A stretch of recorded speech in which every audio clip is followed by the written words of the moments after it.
Are you someone that is expecting too much from their investment portfolio in retirement?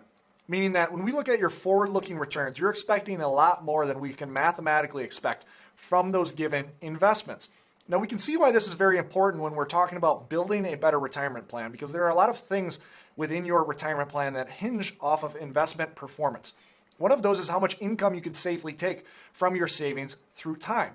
Your forward-looking tax plan will depend on what your investment portfolio looks like moving forward. And so a big problem that I'm seeing right now when I'm analyzing retirement plans is both retirees as well as traditional financial advisors have too high of expectations from common retirement portfolios. And so in this video, I want to show why the math is against a very common retirement asset class and why you need to lower your expectations from that given asset class. Now, make sure you watch this video until the end. We're going to cover a lot of details that I think you're going to find valuable. If you watch this till the end and you like this video, please hit the like button down below. Help other retirees find this video just like yourself. And so right now, I thoroughly believe that we are in uncharted territory for retirees.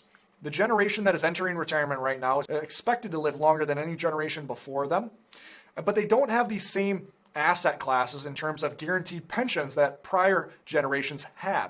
And so they're primarily having to live almost entirely off their retirement savings along with Social Security. And this can be a very unnerving experience for retirees, especially in this low interest rate environment. We know that we need both growth as well as safety from our investment portfolio. We need growth to overcome things like inflation and make sure our portfolio lasts as long as our income needs it to last. But also we need safety because we know if we just put all of our money in the stock market, at some point our stock investments are going to be down 40 and 50%. And we still need income during those time periods. And so taking from our investments when they're already down furthers that drawdown and makes it that much harder to recover on the upside. And so right now, investors face essentially this issue that we show right on the screen here. And so when we look at expected return moving forward, if our expected return, or what we're trying to earn for an expected return, is 7.5%, slowly over the last few decades, we've been forced to add more risk to earn that same 7.5%. For instance, in 1995, we could simply put all of our portfolio in bonds and earn that expected return with fairly low risk. But as we see in the ensuing decades, we've had to slowly allocate more of our portfolio to riskier assets as interest rates have been driving down, thus adding more risk to our given investment portfolio, thus risking that safe income that we need throughout retirement. Now, in today's video, we're going to be primarily talking about the classic 60-40 portfolio. And this portfolio has worked better than almost any other portfolio for a retirement portfolio moving back over the last few decades. Okay, we'll talk about why that is. But as we talk through how that investment portfolio will continue to do in the next decade, 2 decades, and 3 decades, the outlook looks much worse than it previously did. For instance, when we look at stock market performance, we can basically put a big question mark in that given column. There are too many variables that affect stock market performance. For instance, how does the economy look? Are valuations too high or are valuations too low relative to that economic regime? Based on where interest rates are, companies can acquire capital much cheaper and invest that back into their business, thus growing. So how does that affect future market returns? So there's a big question mark when we talk through stock market performance. Bond performance moving forward is much simpler. There's considerably less variables that will affect your bond performance.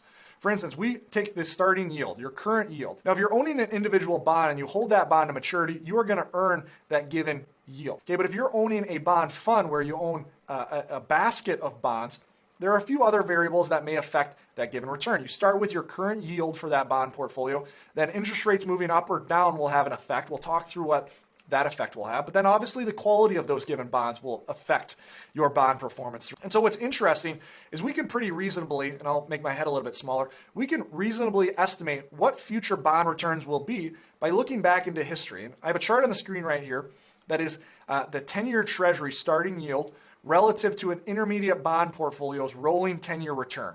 And as we can see, the starting yield relative to the forward-looking 10-year return is very highly correlated. For instance, let's say that you have a starting yield of 4% on the 10-year Treasury. Well, over the next 10 years, we can expect in a very narrow band to earn slightly more or slightly less than that 4%, but basically assuming that expected return will be around 4%. And we can see this has historically been the case. Now, there are a few variables that we'll touch on in a sec that can affect the up and down performance of that preceding 10-year return. But for the most part, these are highly correlated. So what is one of those variables that affects your given bond performance? Well, interest rates rising or falling. So as interest rates rise, okay, bonds lose money. Okay, now if you hold to maturity, you really don't have any interest rate risk. But if you're holding a basket of bonds, specifically in a fund, you have considerable interest rate risk. Well, the opposite is also true. As interest rates fall, that is very good for bonds. And intuitively, we can understand why this is the case. Let's say that we have a bond earning 5%, and interest rates go from 5% down to 4%. Well, all of a sudden, our 5% bond became that much more valuable because now new investors, their starting yield for bonds are 4%.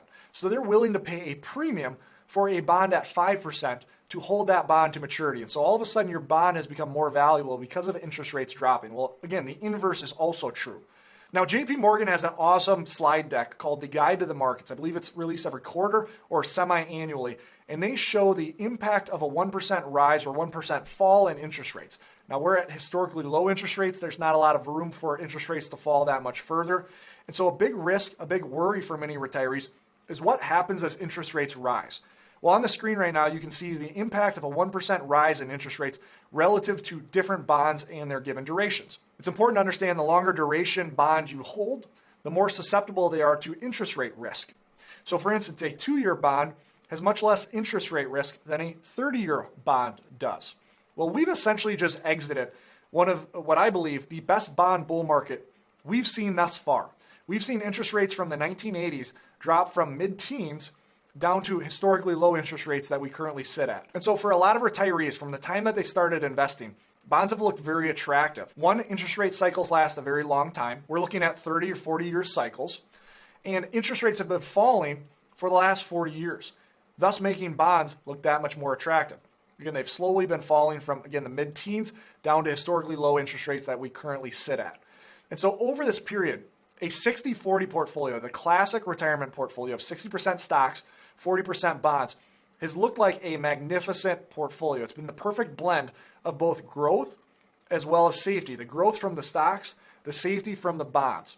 And you've been earning a very high yield from bonds as interest rates have been falling. The total return on bonds have looked very attractive. And so a lot of traditional advisors will be looking in the rearview mirror as they build your investment portfolio looking into the future. And now my big message to you is we have to expect considerably less from bonds from a 60-40 portfolio. The math is against bonds any way you slice it. And again, we can see this if we go back to this chart of looking at bond returns relative to rates. If we cut this right down the middle here, and we look at these two interest rate regimes, we see that from the 40s up until the 80s, as interest rates are rising, we've seen the rolling return negative from the starting yield. Well, the opposite has been true for the last 4 decades. As interest rates have been falling, that's been very good for bonds. So the 10-year rolling return has typically been higher than the starting yield. So let's look at where we sit today. Looking at the 10-year Treasury as of today, it's slightly less than 1.5%. And so our starting yield is 1.5%. Now, if interest rates stay where they are, essentially we're going to earn that expected yield of 1.5%. If interest rates fall a little bit more, we could earn a little bit higher than 1.5%, maybe 2, maybe even 2.5%. If interest rates rise, however, we're likely to earn much less than 1.5% on a rolling 10-year basis. And so if we update expectations for a 60-40 portfolio moving forward. And so stock growth is fairly unknown. I have 4 different regimes here where stocks average anywhere from 6% to all the way up to 10%. And then I have the bond growth basically looking at the current yield, 1.5%. And so if we combine these in a classic 60-40 portfolio, you need to lower expectations relative to what we've seen in the past. Since 1990, a 60-40 portfolio has done a fantastic job earning a balanced 9% per year. As we move forward in the future, you cannot expect a 60-40 portfolio to earn the same given returns. The reason being is, let's say stocks earn 6%, bonds earn 1.5%. Essentially, you're looking at an expected return of 4.2%. Now, as we raise the growth of stocks, again, you'll see a slightly higher performance out of a 60-40 portfolio, but that's because stocks are essentially making up for the low yield that bonds are offering you.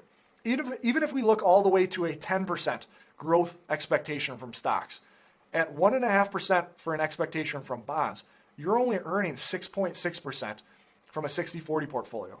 And yet I see a lot of plans being built right now that are based on past expectations. And so again, we need to lower expectations specifically for the 40% of that 60-40 portfolio. It's been very simple for retirees going back into the past. Since the 80s, you could simply invest in a 60-40 portfolio and have a fantastic risk-adjusted return from that given portfolio. Now, since we've updated and are in this current low interest rate environment, we're going to be coming out with a lot more videos on how you can build a better portfolio while leaving behind bonds. Now, this is going to be an unnerving reality for retirees because it means stepping away from conventional solutions that have worked for the past 40 years, and stepping towards more unconventional solutions. Now, this doesn't mean you're having to take more risk.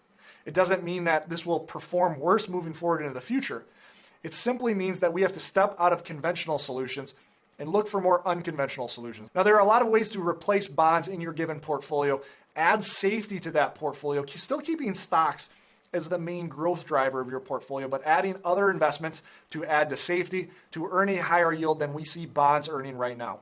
We're going to continue to deliver videos on those given topics, talking about how you can build a better portfolio for the next 10, 20, and 30 years. We've already recorded a Wealth Wednesday on this exact topic around building a better investment portfolio based on math. I'll link to that in the upper right-hand corner here. Now, hopefully you got a lot out of this given video, talking through why you need to lower your expectations for bonds moving forward. Always remember that you don't need more money, you need a better plan. If you like this video, hit the subscribe button down below. We release videos on a weekly basis on how you can build a better retirement plan. As well as if you like this video, please hit the like button down below. If you absolutely hated this video, if you thought we were totally off base on this video, do me a favor, let us know by hitting the dislike button twice. Thanks for watching. Hope you have a great rest of the day. We look forward to seeing you in the next video.